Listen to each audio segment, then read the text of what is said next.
যেটা বলছিলাম যে রাজনৈতিক দলের গ্রুপিং খুব স্বাভাবিক। অনেক সময় এই গ্রুপিংটা একটা হেলদি ব্যাপার হয়ে থাকে, যে দলের ভেতরে এই পারস্পরিক প্রতিদ্বন্দ্বিতা অনেক সময় পজিটিভ একটা ভাইব তৈরি করে। কিন্তু বিএনপির যে বর্তমানে ক্ষমতাসীন রাজনৈতিক দল, সেখানে একটা নতুন ধরনের গ্রুপিং তৈরি হচ্ছে। এক্সিস্টিং যে দলাদলি আভ্যন্তরীণ গ্রুপিং থাকে সেটা তো আছেই, এর সাথে নতুন হলো London group versus Bangladesh group.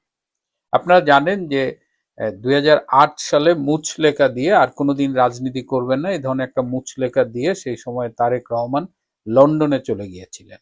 এবং তিনি লন্ডনে যাওয়ার পরে সেখানে প্রায় 17 বছর ছিলেন। 17 বছর শেষে তিনি গত বছরের 25শে ডিসেম্বর ফেরেন। তিনি লন্ডনে থাকার সময় বাংলাদেশ থেকে কয়েকজন গিয়েছিল তার সাথে, তারাও পরবর্তীতে লন্ডনে ছিলেন তারেক রহমানের সাথে। আবার লন্ডনে যারা ছিলেন তাদের একটা গ্রুপ তারেক রহমানের সাথে যোগ হয়েছিল। তারেক রহমান সেখান থেকে রাজনীতি করতেন, তার একটা টিম ছিল, সেই টিমের নানামুখী কর্মকাণ্ড ছিল। তো এবার যখন লন্ডন থেকে তিনি ফিরলেন এবং প্রধানমন্ত্রী হলেন, তখন এই লন্ডন গ্রুপ আর বাংলাদেশ গ্রুপের দ্বন্দ্বটা প্রকট হয়ে উঠেছে। বাংলাদেশ গ্রুপ হলো তারা যারা এই গত 17 বছর, বিশেষ করে 15 বছর আওয়ামী লীগ সরকারের আমলে দেশে থেকে রাজনীতি করেছে, বিভিন্ন প্রতিকূলতার মুখোমুখি হয়েছে, তাদের অনেকেই জেল জুলুম নির্যাতন সহ্য করেছে। তো আজকে দল যখন ক্ষমতায়, তখন স্বভাবতই তাদের একটা প্রত্যাশা ছিল। সেই প্রত্যাশাটা একদিকে যেমন ব্যক্তিগত প্রাপ্তির, রাজনৈতিক প্রাপ্তির অবশ্যই, আর একদিকে হলো যে রাজনৈতিক তাদের যে কর্মসূচি কার্যক্রম সেটি নিয়েও তাদের একটা প্রত্যাশা ছিল। কিন্তু এখন দেখা গেছে যে তারেক রহমানকে ঘিরে আছে মূলত লন্ডন গ্রুপ। আর যেটা বলছিলাম যে লন্ডন গ্রুপের আবার দুইটা অংশ। একটা অংশ যারা বাংলাদেশ থেকে গিয়েছিলেন তারেক রহমানের সাথে পরবর্তীতে কাজ করেছেন, আরেকটা হলো যে লন্ডনে যারা ছিল। এই লন্ডন গ্রুপের বিরুদ্ধে তারা যখন লন্ডনে থেকে তারেক রহমানের সাথে থেকে বিভিন্ন রাজনৈতিক কার্যক্রমে যুক্ত ছিলেন, তখন তাদের অনেকের বিরুদ্ধেই কিন্তু কমিটি বাণিজ্য, চাঁদাবাজি সহ নানা রকমের অভিযোগ ছিল। তো সেই তারাই তারেক রহমান যখন প্রধানমন্ত্রী হলেন, তারা বাংলাদেশে ফিরে এসেছেন, তাদের অনেকে এমপি হয়েছেন, তাদের কেউ কেউ উপদেষ্টা হয়েছেন। তো এখন তাদের এই চোখে উপস্থিতিটা চোখে পড়ছে, এবং যারা যে গ্রুপটা বাংলাদেশের থেকে নির্যাতন সহ্য করেছে, জেল জুলুম সহ্য করেছে, আন্দোলন করেছে, তাদের অনেকেই আজ হতাশ হয়ে আছে। এবং তারা মনে করছে যে তারেক রহমান অনেক বেশি লন্ডনের উপরে নির্ভরশীল, লন্ডন ফেরতদের উপর নির্ভরশীল। এবং লন্ডন ফেরতদের এক অংশের গ্রহণযোগ্যতা আবার ভালো।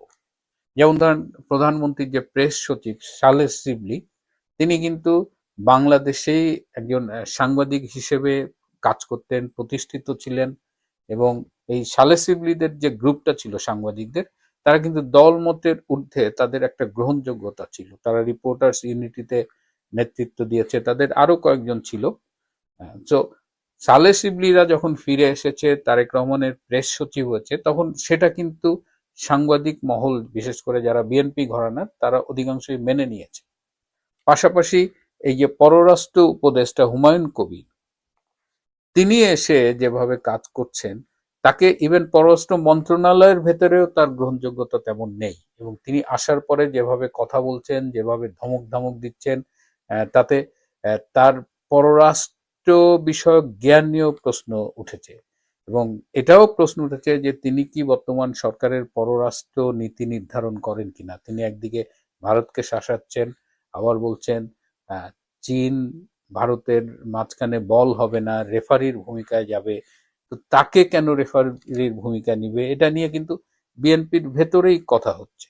বিএনপির যে অংশটা রাজনীতি করেছে, যাদের ব্যক্তিগত রাজনৈতিক প্রাপ্তির একটা প্রত্যাশা ছিল, তাদের অনেককেই দল ডাকেনি, আবার কাউকে কাউকে দলের পক্ষ থেকে ডেকে বলা হয়েছে যে আপনাদের কথা ভাবছি, কিন্তু প্রায় 3 মাস হতে চললো, তাদের কথা যে ভাবছে সেরকম কোনো লক্ষণ দেখা যাচ্ছে না। তো এটা নিয়ে স্বভাবতই তাদের ভেতরে একটা হতাশা আছে। এর বাইরেও সরকারের পারফরমেন্স নিয়েও কিন্তু তারা খুব একটা আশাবাদী হতে পারছে না। আমার একাধিক সূত্রের মাধ্যমে বিএনপির নেতাদের সাথে যোগাযোগ করে আমি যে তথ্যগুলো পেয়েছি, তাতে বর্তমান বাংলাদেশের সমস্যার সমাধানে তারেক রহমানের সরকার দক্ষতার পরিচয় দিতে পারছে না। তার মধ্যে এই যে যে হামের শিশু মৃত্যু হচ্ছে, যেটা সরকারিভাবে 4 শতাধিক, বাস্তবে সম্ভবত এটি 1,000 ছাড়িয়ে গেছে। তো এই যে হাম ম্যানেজ করার দায় প্রথমে চেষ্টা করা হয়েছিল আওয়ামী লীগ সরকারের উপরে দেওয়ার, তারপরে সেটা ধোপে টেকেনি, তারপরে যেটা বলা হচ্ছে যে ইউনূস সরকারের দায়। এটা ঠিক আছে যে ইউনূস সরকারের ব্যর্থতাই আজকের এই ক্রাইসিস প্রাদুর্ভাবের জন্য দায়ী, কিন্তু বিএনপি ক্ষমতায় এসে যা যা করণীয় ছিল তারা শুরুতে তা করেনি, এবং বিএনপি স্বাস্থ্যমন্ত্রীর বিভিন্ন যে উক্তি, তার যে বাচালপনা, সেটা নিয়েও কিন্তু সমালোচনা বিএনপির ভেতরেই আছে। যেমন তিনি বলছেন ছোটবেলায় তার হাম হয়েছিল, হাম সিরিয়াস কোনো অসুখ নয়। যেখানে সারা পৃথিবী বলছে যে বাংলাদেশে হামের একটা ক্রাইসিস চলছে, সেখানে স্বাস্থ্যমন্ত্রীর এই বক্তব্যটা কিন্তু মানে মানুষ ভালোভাবে নেয় নাই। হুমায়ুন কবির সরকারের জন্য অ্যাসেট না বোঝা, এই প্রশ্ন বিএনপির দলের ভেতর থেকেই উঠেছে। বিএনপিরই অনেক নেতা এই যখন এই যে তেল সংকটটা হলো, যে এই তেলের স্টেশনে পাম্পে যে কিলোমিটারের চেয়ে বেশি দীর্ঘ লাইন, 8 ঘন্টা 10 ঘন্টা অপেক্ষা করে 20 লিটার তেল পাওয়া, বা এগুলো নিয়ে যে দেশব্যাপী একটা অসন্তোষ তৈরি হয়েছিল, সেটা নিয়েও কিন্তু বিএনপির লোকজন তাদের ভেতরে একটা ক্ষোভ তৈরি হয়েছিল যে সরকার কেন ম্যানেজ করতে পারছে না। এবং কাকতালীয়ভাবে হঠাৎ করেই একদিন দেখা গেল যে আর তেলের সমস্যা নেই, এই পাম্পে আর সেই লাইন নেই। তার মানে এটা যে ব্যবস্থাপনা সংকট ছিল, এবং এই ব্যবস্থাপনা সংকটের মধ্য দিয়ে একটা সিন্ডিকেট টাকা হাতিয়ে নিয়েছে কিনা, এটা নিয়েও বিএনপির ভেতরে আলোচনা আছে। এছাড়া দেশে যখন একটা বড় রকমের ক্রাইসিস চলছে অনেক দিক দিয়ে, বিশ্ব পরিস্থিতির দিকে তাকিয়ে দেখুন, রাশিয়া ইউক্রেন যুদ্ধের সেই একটা ইম্প্যাক্ট তো আমাদের উপরে ছিল, তারপরে ইরান আমেরিকা ইসরায়েলের যে সংঘাত, তার একটা বিশ্বব্যাপী যে প্রভাব, সেটা বাংলাদেশে এসে পড়েছে। তো সেই অবস্থায় হাম, কৃষকের সমস্যা, তেলের সমস্যা, টাকা নেয় ব্যাংকের থেকে ধার করে সরকার চলছে, তো এই ক্রাইসিসগুলোকে বিএনপিরই এই নেতৃবৃন্দ মনে করছে যে সরকার যথাযথভাবে অ্যাড্রেস করছে না। বরং যে মুহূর্তে অ্যাড্রেস করার কথা ছিল, দরকার ছিল, তখন দেখা যাচ্ছে যে সরকার প্রধান কোনো একদিন সিনেমা দেখতে যাচ্ছেন, কোনো একদিন নাটক দেখতে যাচ্ছেন, কোনো একদিন গো কার্ট বাচ্চাদের গাড়ি চালাচ্ছেন, কোনো একদিন ড্রাইভ করছেন। তো এই বিষয়গুলো বিদেশের কনটেক্সটে এটা খুব স্বাভাবিক বিষয়, কিন্তু বাংলাদেশের এই মুহূর্তে এটা ঠিক কিনা সেটা নিয়ে আলোচনা হচ্ছে। আমাকে একজন বিএনপির নেতা বললেন যে সেই রোম যখন পুড়ছিল তখন নীরব বাঁশি বাজাচ্ছিল। তো বাংলাদেশের অবস্থা অনেকটা তার কাছে মনে হয় যে বাংলাদেশের মানুষের সংকট এই সরকারের শীর্ষ পর্যায়কে স্পর্শ করতে পারছে না। সরকার প্রধান কিন্তু আজ পর্যন্ত আমি যতদূর জানি কোনো হাসপাতালে গিয়ে কোনো হামের রোগী দেখতে যাননি। সংসদে হাম নিয়ে কোনো আলোচনা হয়নি। একটি দম্পতি, তারা 11 বছর চেষ্টা করে সন্তান পায়নি, পরে অনেক চেষ্টার পরে তারা টেস্ট টিউবের মাধ্যমে একটা সন্তান পেয়েছিল, সেই বাচ্চাটাও হামে আক্রান্ত হয়ে মারা গেছে, এবং এটা দেশে বিদেশে তুমুল আলোড়ন তুলছে।